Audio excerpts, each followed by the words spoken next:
when it comes to camo in World of Tanks. This tank right here, the STRV 103B, is the king, and there is no other tank in the game at tier 10 that is probably capable of the camo and concealment game that this is about to showcase. And the STRV in general is one of the tank destroyers that always gets left behind when it comes to the top tier lists. And although this vehicle can be penned pretty reliably and can be very, very annoying in a lot of scenarios, if you are like this player right here and the game that we're about to witness, you can still have fantastic results, albeit they may not be as often as you might see in other more meta TDs. Now then, what does the STRV 103B offer over some of the other tank destroyers? Well, it is the armour model of the vehicle, albeit can be very, very weak in certain scenarios. Scenarios being, if anyone gets around the side of you or can see the side of your tank, then it's useless. But if they can't, it can be very, very good, albeit there is this cupola on the top of the vehicle that people can pen reliably if they know what they're doing. And if you aren't in siege mode, the vehicle can be penned pretty reliably as well. So it's all down to being in the siege mode mechanic that the Swedish tank destroyers all have from tier 8 onwards, I believe. And these are kind of some of the most weird tanks, I think, in the game in terms of how they play and how you can use them effectively and how limited they are in certain situations to be able to pull off results like you're going to see in today's replay. So the STRV 103B, what do we have with the vehicle? Well, not only do you have a fairly meaty kind of gun that can reload super quickly, has 390 alpha, and is very painful for a lot of the opponents to come up against because of the penetration of the rounds, since these rounds are indeed 350mm of penetration on the premium rounds. Of course, the standard rounds are also very, very consistent, being 308. So there's no real tank in the game that you will not be able to pen with the STRV, albeit bouncing off the top cupola of a Tiger 2 can be a little bit disappointing. But the other good thing about these vehicles is that most tanks will find it very difficult to come into this position and be able to get effective gun depression whilst also being able to bounce a few rounds. And so the STRV is one of those tanks that has a very interesting, wide range of places where it can go comparatively to a lot of the other tanks that are kind of at the same tier and the same type of tank. Now you're seeing here a couple of rounds going into the Tiger 2, who obviously got a little bit bored and wanted to go back to the garage. So he's gone, and we are now pushing towards the AP AMX-30, the VZ-55, and of course the tier 10 tanks on the enemy team, and the Char Future 4. Now the VZ has pushed up pretty aggressively, you can see the cupola of him, so there's not really any problems there. Trying to go for the Char Future, just trying to lock someone down, and unfortunately not able to get any more damage from that encounter. Now you see already block 640 damage, or 690 damage, sorry.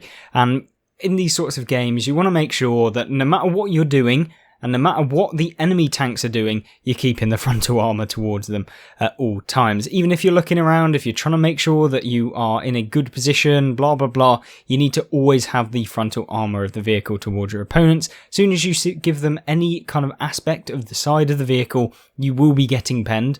There is no kind of way around it, unfortunately. So beware if you are playing this vehicle, that there are going to be times when you want to kind of throw your head against a brick wall where someone catches you out and finds you in the open as this Swedish TD. Now then, nice little round into the Char Future 4 there, who's pushed up aggressively. The APMX doesn't realise that the quick reload of this tank is going to be able to catch him out. The AP is obviously just trying to bait a shot from the STRV, and unfortunately for him, the STRV player here is not a bot, and he actually decides, maybe I should actually go towards the opponent. But unfortunately for his teammate here, the object to 60, I believe, on his friendly team, he is now deciding to get into a far better position to deal with these opponents. He's not going to leave him. You never know with players in the STRV, sometimes they will just leave.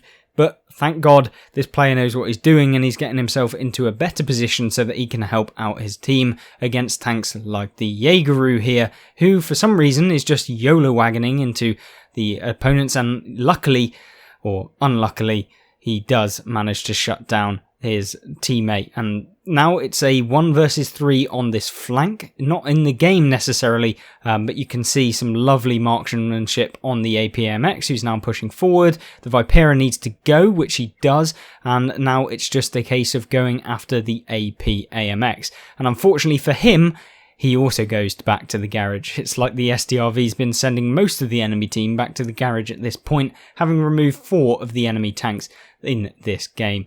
And so now it's time to kind of recollect his nerves, remember that this is a game that he can still win if he plays it correctly, and he's off in towards the last remaining tank that was spotted here, and trying to get a lovely crossfire into those in the middle position of the enemy team. Now the Gorilla 15 is available out in the open and he shuts him down very quickly, but is aware that the EOC AMX is going to be making an aggressive push towards him potentially if he does decide to do that in fact. And unfortunately for the enemy team, he doesn't do that and he actually drops down into the central area and now provides absolutely no support for his teammates who are getting absolutely rammed in the backside due to this STRV just pumping him full. So the AMX gets shut down very quickly. The EOC is now pushing back up the hill and potentially coming around the side. Now with the EOC pushing around the side, you would expect that maybe potentially this Scorpion that is in the enemy team's base has now pushed towards him and the EOC is trying to meet up with his teammate. Unfortunately for him, he may not ever make it back to his teammate, but EOC now moving left does get around the edge of the corner and it's a little bit dangerous to just be out in the open with this vehicle because you don't want to be taking any unnecessary hits, especially if the vehicles are above you, because the auto ricochet angle of this vehicle doesn't typically work as soon as they get above and they can kind of just aim straight down through the armor of this vehicle. So making sure that you're on level ground is a key to playing this tank correctly, and also playing correctly in this tank you are required to kind of think about getting forward and repositioning as and when you need to, because it's the difference between someone who maybe has a okay game in the STRV and someone who has an outstanding game. It's the difference in their mentality towards repositioning that is going to mean the massive difference between their damage results. And in this game, you saw some really clever positioning changes from the player here in the STRV. And that's what was really crucial in World of Tanks. There's one thing going for kind of aggressive play styles where you can really take out a load of opponents on one flank, but then maybe you get rammed by the enemy teams on the other side of the map who have then just pushed through where you could have gone and help. And so longevity-wise, in terms of remaining in the game for as long as possible and hence creating opportunities for you to do more damage in the game, the STRV is really, really good for that if you know when to reposition, because of the speed of the vehicle and the utter kind of camo factor where not only can you reposition, but you can be in positions that tanks probably wouldn't expect you to be in, and so you can get into places like this. Now, unfortunately for him, he does get spotted by the enemy 704, which is not good, because 704 can rinse you of the last remaining hit points of your vehicle, and the 704 looks like he may be coming to fully reload, but he will never make that reload in this game. And now it's just a 1 versus 1 on this flank against the STRV, or the SMV, sorry, probably the weaker version of the two tanks, and he does shut him down really nicely as well. So 7,700 damage has been done. Just 3 tanks on his team, 3 tanks on the enemy team, and just down by only 500 hit points, which can come back very quickly in World of Tanks, especially if you've got a player like this on your team. So, as you'd expect, STRV makes his way up the hill. STRV is fantastic at shooting down the hill and being aggressive from a position on top of the hill because of the angling of the armour. You don't want to expose the lower plate. So, for example, if a tank was right here and you overexpose your hull, they'll be able to shoot up into the lower half of your vehicle and basically nullify the armour. Whereas if they are down in this area, they're going to have to shoot either the lower plate, which because you're angling down will be at a steep angle, or the top of the tank, which will also be at a steep angle. So there's a real no-win scenario if they come from here, but remember, if they do come from this middle road and come down, they're going to have a much better angle to actually shoot into the lower plate of the vehicle, nullifying it and making it difficult for this STRV to fully expose or at least get damage onto them. Now then, in this sort of scenario, the best play for a tank like this is not to be aggressive, because you don't have the hit points in this game, at least at this point in the game, to go forward and deal some damage. Because remember, the enemy team is full of tank destroyers and the EOC, which if they get round the side of you or they catch you out, are going to be able to clip you or just take you out in one shot in the Conway and the Scorpion, because both of those have enough hit points on their alpha damage to, even if they low roll, probably take you out 99% of the time. So it's definitely not a good kind of time to be YOLOing in or trying new ways of spotting the opponents. At this point, it's just a case of waiting and seeing who makes the mistake first, and maybe you do have to push in, but you have to do it with your teammate support, because the way in which games are typically lost in World of Tanks is when one team member decides to go in, followed by one other team member who decides to go in, gets taken out, and then one on one until eventually there's no one left to throw at the enemy team. Whereas if you go all as a pack, it's much more likely that you'll come out with the victory. Now, you're seeing here the typical bush that a lot of people will use on this map here, Mountain Pass, and so you're going to see that the bush here is going to be able to provide vision all the way around, and it is generally kind of countered by light tanks who can push that mid-ridge, and they can get some vision on you, but even then, like sometimes if you're in a tank like this with the great concealment, they're going to find it very difficult to do that anyway. So it's kind of, you can see the player getting frustrated here. He's got 2 marks, so he's obviously a very competent player within World of Tanks. And that means that he knows what he's doing. He's not just going to YOLO in. He is going to set up into a position. He's going to try and get himself into an area where he may be able to find the opponents. He blind fires the bush here because you never know. Someone could be sat in this area. The one thing that he's not sure about is potentially someone here, or in the middle he could catch someone who is crossing or getting into a different position or relocating, just like he is. And that's usually where these games are won and lost, is where you suddenly bump into the opponents or an opponent and you take him out, then another one comes down, you take him out, and then another one comes down and you take him out. Very rarely will it be that you will be able to take on 3 tanks all at once. And so, yeah, I'm not surprised if you see him come in and try and win the game by doing that.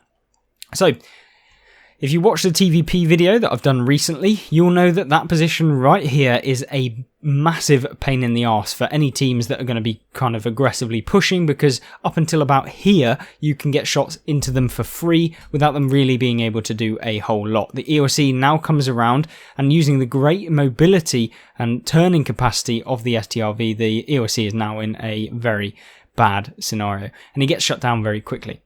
So there's a Scorpion on the enemy team, obviously 490 alpha on that vehicle. There's also a Conway.